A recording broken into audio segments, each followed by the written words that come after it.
সুতরাং কবরকে সেজদার জায়গা বানানো নিষেধ। এ ঘোষণা নবীজির। কার? বলেন বলেন, আরো জোরে বলেন।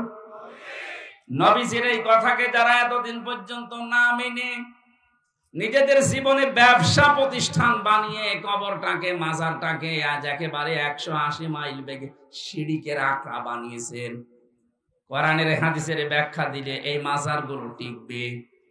যেখানে প্রকাশ্য জেনা হয়। আপনাদের রংপুর বিভাগে এগুলো নেই, আপনারা বেঁচে গেছেন। এগুলো চট্টগ্রামে আর সিলেটে বেশি।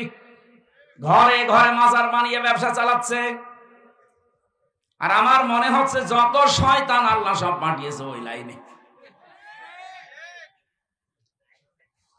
চেহারা দেখলেই বোঝা যাচ্ছে আজ আল্লাহর দুশমন। দাড়ি, গোঁফ, চুল একেবারে সব সমান সমান।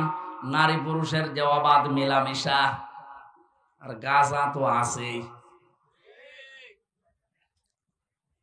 এই জন্যই তো হক্কানি আলেমরা বলছে কোরআনের সাথে এগুলো মেলে না, হাদিসের সাথে মেলে না। কিসের মাজার? সব ভেঙ্গে গুড়িয়ে দাও। মাজার যদি এত দামি জিনিস হতো, এই যে এখানে হাসি বসে আছে না, আলহাজ জাহাঙ্গীর আলম, এই যে আলহাজ মোয়াজ্জেম হোসেন, সারাটা জীবনের অর্ধেক সময় কাটিয়েছে মদিনায়, মক্কায়। জিজ্ঞাসা করেন তো, হযরত উসমানের কবর পড়ে আছে, তিনি একটা পাথর দেওয়া শুধু। আর গরু ছাগল মরে যায়, 3 তলা হয় কবর। ওসমানের মতো মানুষ যদি এমনি সাধারণ ভাবে পড়ে থাকতে পারে, কোনো ঘেরা দেওয়া নেই, শুধু একটা পাথর দেওয়া মাথার কাছে, 1500 বছর পড়ে আছে, আর তুমি কি এত দামি মানুষ, তো তোমার কবর মাজার পাকা করা লাগবে, আবার উপরে নাম লিখে দেয় টং টং শাহ। আজকে দেখলাম হযরত টং টং শাহ রহমতুল্লাহ আলাইহি। এই টং টং কোন মানুষের নাম হয়? আরে আল্লাহর ওলি হয় কি করি? এগুলো সব ব্যবসা। কোরআনের ব্যাখ্যা করলে এগুলো টিকবে না। তখন আপনি ওদের মন পাবেন না। ওরা আন্দাজে তখন ধারণা করবে যে মনে হয় আমাদের বিরুদ্ধে। হেন আপনি ওই দিকেও তাকাবেন না। আমার কোরআনের কথাগুলো স্পষ্ট ভাবে বলবেন, কারণ এটার দ্বারা মুমিনদের উপকার হবে। কাদের? আমাদের ভেতরে ঈমান আছে তো? বলেন ইনশাআল্লাহ, বলেন ইনশাআল্লাহ। অবশ্যই আজকের আলোচনায় আমাদের কাজ হবে যদি আমাদের ঈমান থাকে। আল্লাহর কোরআন বলছে যিকরালিল মুমিনিন, কোরআন মুমিনদের জন্য উপকার বয়ে আনবে। আমাদেরকে আল্লাহ যেন কিছু দেয় কোরআনের মাধ্যমে, বলেন আমিন। এটা যখন শুরু হয়ে গেছে, দেখছেন না যে মাজারের ব্যবসা, ভাই কথা বলেন না কেন? এটা যে একটা নিছক ব্যবসা মাজারের, আর সাধারণ মানুষ পর্যন্ত বুঝে ফেলেছে। কোরআনে কারীম এবং হাদিস বারবার আমাদেরকে সতর্ক করছে, লা তাত্তাখিযুল কুবুর মাসাজিদা, কবরকে সেজদার জায়গা বানিও না। এদেশে এখন 48,000-এর উপরে মাজার, অধিকাংশ গুলো এখন আমরা দেখতে পাচ্ছি কবর সেজদার জায়গা হয়ে গেছে। কবরে সেজদা দিলে সঙ্গে সঙ্গে আপনি মুশরিক হয়ে যাবেন। ওই অবস্থায় মরলে আপনার জন্য জান্নাত হারাম, জাহান্নাম ওয়াজিব। ইন্নাহু মাইয়ুশরিক বিল্লাহি ফাকাদ হারামাল্লাহু আলাইহিল জান্নাহ ওয়া মাআওয়াহুন নার ওয়া মা লিয-যালিমিনা মিন আনসার। সূরা নিসার ভেতরে আল্লাহ জানিয়েছেন, অবশ্যই যারা আল্লাহর সাথে শিরিক করে তাদের জন্য আমি জান্নাত হারাম ঘোষণা দিলাম। তাদের স্থান একটা আছে, তার নাম জাহান্নাম। আর জালেমদের জন্য হে নবী আপনি কোনো সাহায্যকারী পাবেন না। এই যে ওয়া লিয-যালিমিনা, শুধু জালেম না, এই এদিকে তাকা, ওয়া লিয-যালিমিনা বহুবচন দিয়েছেন। আনসার, কোন সাহায্যকারী আপনি জালেমদের জন্য দেখতে পাবেন না। এটার বাস্তব প্রমাণ আজ বাংলাদেশ। আপনি দেখেন না দরবেশ এ লোকটা এত বড় জালেম, জনগণের ৩৬,০০০ কোটি টাকা, যেটা আর একটা পদ্মা সেতু হয়ে টাকা আরো বেশি থাকতো। এ জালেমের অবস্থা কি এখন? যদিও অনেকে টাকা পয়সা খেয়ে এখনো তার রিমান্ডে আদর করছে না, যে অফিসার গুলো তাকে আদর করছেন, অফিসার গুলো পাল্টিয়ে দেওয়া দরকার। কারণ এগুলো ওই জালেমদেরই দোসর। ১৬২৮টা চেয়ার আছে এই দেশে এখন। যতগুলো চেয়ার ছিল ছাত্র সংস্কার, যারা ছাত্র আন্দোলন করেছে ওদের দ্বিতীয় দফা এটা ছিল যে আমরা সংস্কার চাই। যেহেতু সংস্কার আরম্ভ হয়ে গেছে, ১০০ জনের প্রায় ৬৫ থেকে ৭০টা চেয়ার মুক্ত হয়ে গেছে জালেম থেকে। বাকি আর কয়েকটা আছে, যারা আহ্বানে আছেন, যারা দায়িত্বে আছেন, আমরা জোর দাবি জানাচ্ছি এই ৩০-৩৫টা চেয়ারও ক্লিয়ার করেন। কোন জালেমকে আমরা চেয়ারে দেখতে চাই না। আলেমদেরকে রিমান্ডে নিয়ে ওরা টাঙিয়ে রাখতো উপরে। আরে এত বড় শয়তান, ইসলামের গোড়া কেটে দিয়েছে আনিসুল হক। জানেন কি করেছে? এ দরবেশ কোরআন হাতে নিয়ে বলেছিল এর ভেতরেও সমস্যা আছে। এটা টাটকা কাফের না? আল্লাহ বলেন জালিকাল কিতাবুল লা রাইবা ফি, এর ভেতরে সন্দেহ দূরের কথা, অবকাশ পর্যন্ত নেই। আর বলছে না এর ভেতরে সমস্যা আছে, তবে মেজর না। হাদিস তো আছে। কোরআনে যে লোকটা সন্দেহ করতে পারে ওটা ইমানদার না বেঈমান? আরে বেঈমানরা শুনলাম রেখেছে এসি ঘরের ভেতরে, ওরে বাড়ির খাবার খাওয়াচ্ছে। আর আমাদের ২৪ ঘন্টা ফাঁসির কন্ডেম ছেড়ে তালা লাগিয়ে রাখতো। বাড়ির খাবার তো দূরের কথা, নিজের খাবারই দিত না। কারা দিচ্ছেন আমরা কিন্তু জানি, কারণ ওই পাতা আমার পড়া আছে। দরবেশের উল্টা পাল্টা টাকা আছে, তো এখান থেকে টাকা খাচ্ছেন আর ওর সাথে আচরণ ভালো করছেন। জালেমের সাথে কোনো আচরণ ভালো নেই, কারণ জালেমরা আল্লাহর মামলার আসামি। জনগণ তো মামলা দিয়েছে, ওরা সরাসরি কার মামলার আসামি?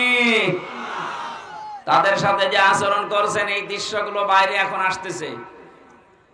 মানুষ কিন্তু আবারও জালেম হওয়ার পায়তারা করবে, কারণ সামনে যারা আছে এরা যদি আবার থালা পায়, এরা মনে করছেন যে আল্লাহর ওলি হয়ে যাবে, এরাও জালেম হয়ে যাবে। সুতরাং এমন আচরণ করেন জালেমদের সাথে যেন কিয়ামত পর্যন্ত কেউ জালেম হতে না পারে।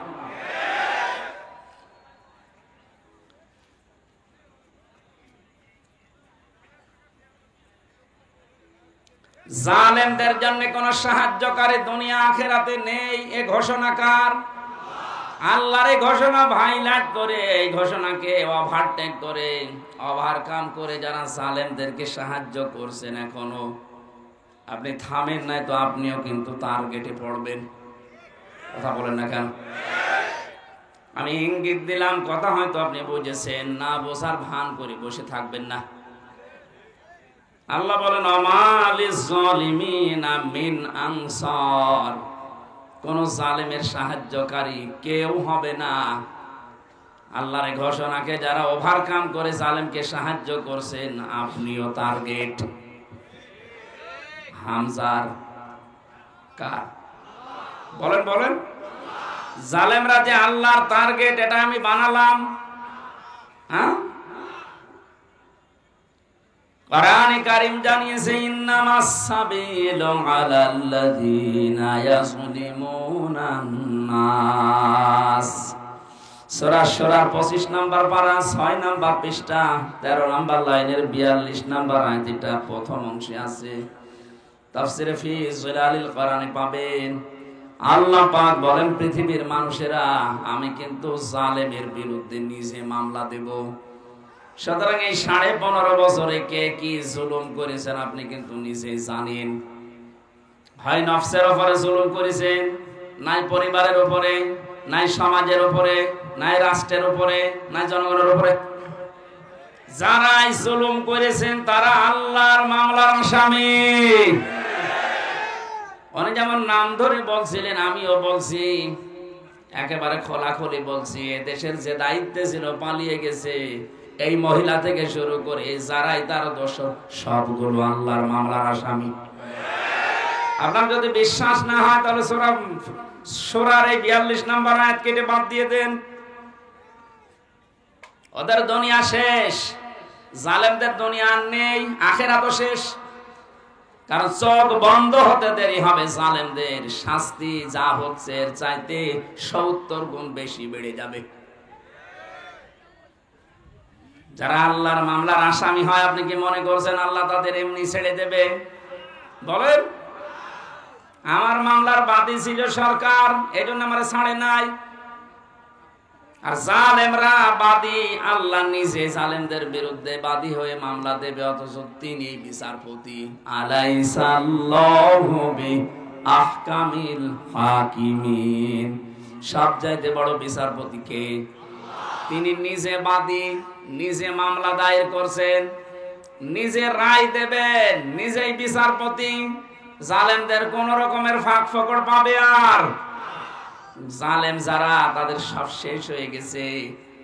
এখনো অনেককে দেখতে পাচ্ছি জালেমের তোষামত করছে, ওকে কিছু করে নাই, হ্যাঁ করেছে, আয়না ঘর করেছে, কিছু করে নাই মানে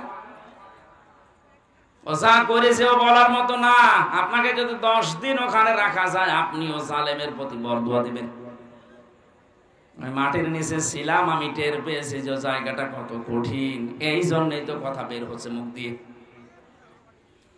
এখনো যারা জালেমের তোষামদি করেন, সাফায় গান, তাকে সাহস দিচ্ছেন, আপনি কিন্তু নবীর সুপারিশ থেকে বঞ্চিত হয়ে যাচ্ছেন। তিরমিজি শরীফের হাদিস, নবীজি বলেন 2 প্রকার মানুষকে আমি নবী কোনদিন সুপারিশ করব না। তার 1 নম্বরে যারা জালেমের সাফাই গায়, জালেমের তোফারমতি করে, জালেমের প্রশংসা করে, জালেমকে সাহস দেয়, সাহায্য করে, আর যারা দুনিয়ায় বেদাত আবিষ্কার করে। আশা করছি আপনি থামবেন। এরপরও যদি আপনার চরিত্র না পাল্টায়, একটা কারণ এখানে আছে। আমরা অনেকে বলি যে এত দোয়া করেন, এত কিছু করার পরে অনেকে তো ভালো হয় না। না, হবে না।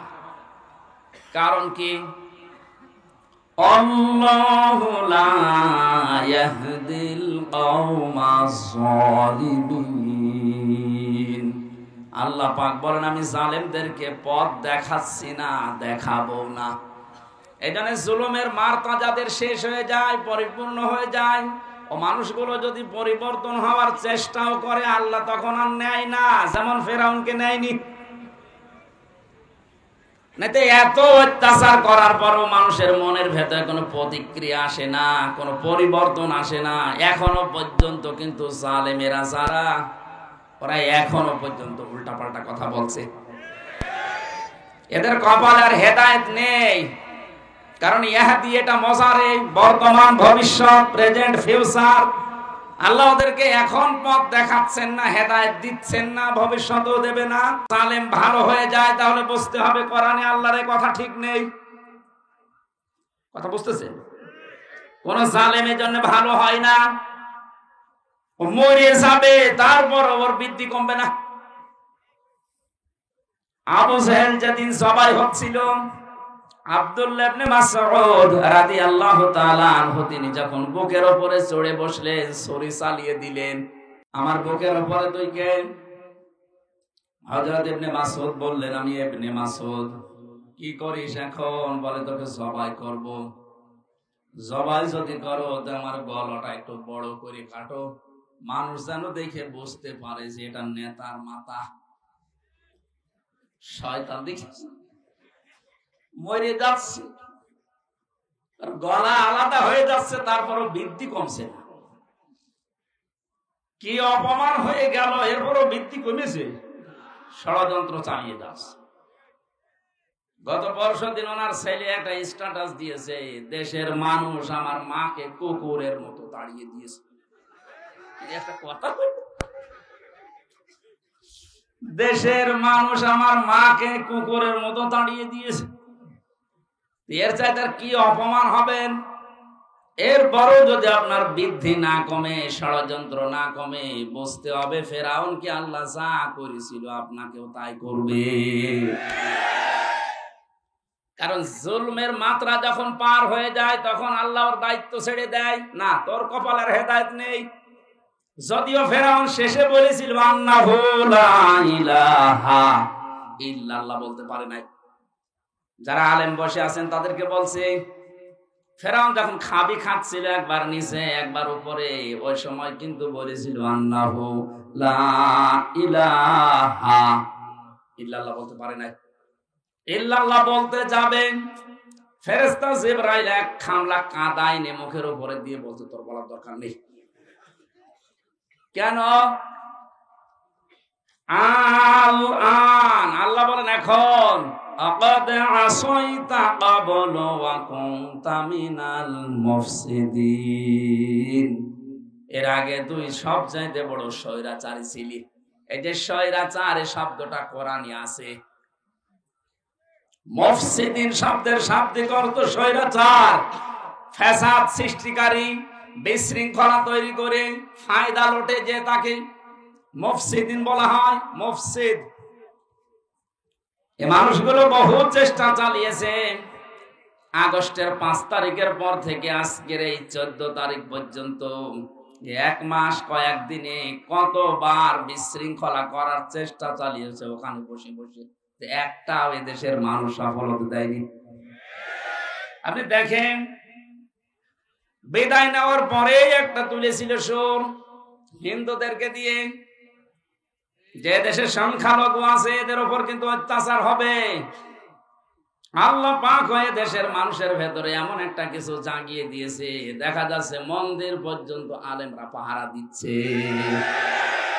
ওরা যখন দেখলো যে না, এ তো হালে পানি নিচ্ছে না, তখন একেবারে প্রধান বিচারপতি, যেটা অবৈধ ছিল, ওরে দিয়ে একটা চেষ্টা চালিয়েছিল, করার চেষ্টা চালিয়েছে। আমার মনে হয় আল্লাহ নিজে হ্যান্ডেলিং করে ওইটা একেবারে নস্যাৎ করে দিয়েছে। 3 নাম্বার ওরা চেষ্টা চালিয়েছিল আনসার দিয়ে। কিসের আনসার? পুলিশ ছাড়া যদি দেশ চলতে পারে, আনসার ছাড়া দেশ চলবে একাধু। কোন দরকার নেই, সাদা বিলুপ্ত করে দিন। 42,000 আনসার নিয়োগ হয়েছে এই কয়েক বছরে, তার 32,000 গোপালী।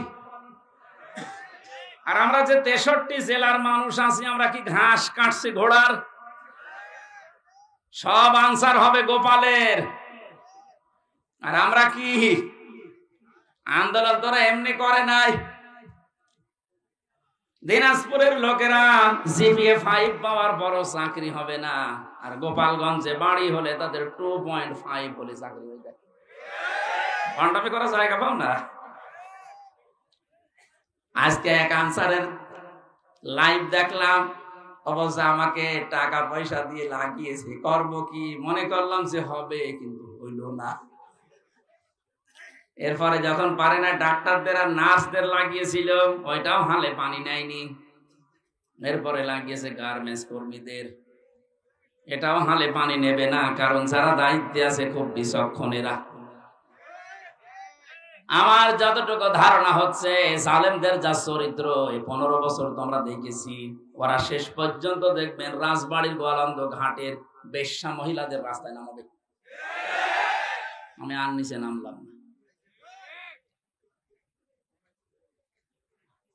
আল্লাহ ওই সময় যদি ফেরাউনকে ডাক দিয়ে বলতে পারে, এখন কিসের কালেমা পড়িস তুই? এই কালেমা মানুষগুলোকে এতদিন পর্যন্ত যা করেছিস, তোর কোনো ক্ষমা নেই। আমার মনে হয় এখন পৃথিবীতে যারা ওই ফেরাউনের উত্তরসূরি, তাদেরও আল্লাহ ওই অবস্থায় করছে। ওরাও কালেমা নসিব করতে পারবে না, ও মানুষগুলো ভালো হবে না। ভালো হবে না তার প্রমাণে 1 মাস কয়েকদিনে তো দেখতে পাচ্ছি। ভালো হলে এর ভেতরে হয়ে যেত। 1 পা কবর 1 পা ডাঙায়, এরপরও যদি মানুষের পরিবর্তন না আসে, তা আবার কবে আসবে? আল্লাহ পাক বলেন, ফালিয়াউমা নুনাজ্জিকা বিবাদানিকা লিতাকুনা লিমান খালফাকা আয়া ওয়া ইন্না কাসীরাম মিনান নাসি আন আয়াতিনা লাগাফিলুন। আজকের এই দিনে আমি তোকে মারবো না, তোকে আমি সটকি দিয়ে রাখলাম। মেডিসিন লাগবে না, ঔষধ দেওয়া লাগবে না, পানিতে খাবে না, মাটিতে নষ্ট হবে না, পোকামাকড়ে খাবে না, কিয়ামত পর্যন্ত তোর আমি নিদর্শন বানালাম। আমার তো এই আয়াতটা পড়ার পরে আরে বাংলাদেশের যে দৃশ্য, মনে হচ্ছে অনেককে আল্লাহ সামনে সটকি বানিয়ে রাখবে। না তো বৃদ্ধি কমে না কেন? এত কিছু হওয়ার পরেও যদি মানুষের বৃদ্ধি না কমে, বুঝতে হবে আল্লাহ ওরে ফেরাউনের মতোই ধরবে। লিমান খালফাকা আয়া, আমাদের পেছনে যারা দুনিয়ায় আসবে তাদেরকে শিক্ষা দেওয়ার জন্য নিদর্শন হিসাবে। আল্লাহ আফসোস করেন অধিকাংশ মানুষ এই সমস্ত নিদর্শন দেখার পরও দেখা যায় যে পরিবর্তন হয় না, গাফেল হয়ে থাকে। আমরা যেন গাফেল হয়ে না থাকি, আমরা যেন একটু শিক্ষা নিতে পারি এদের জীবনী থেকে, বলে না আমি।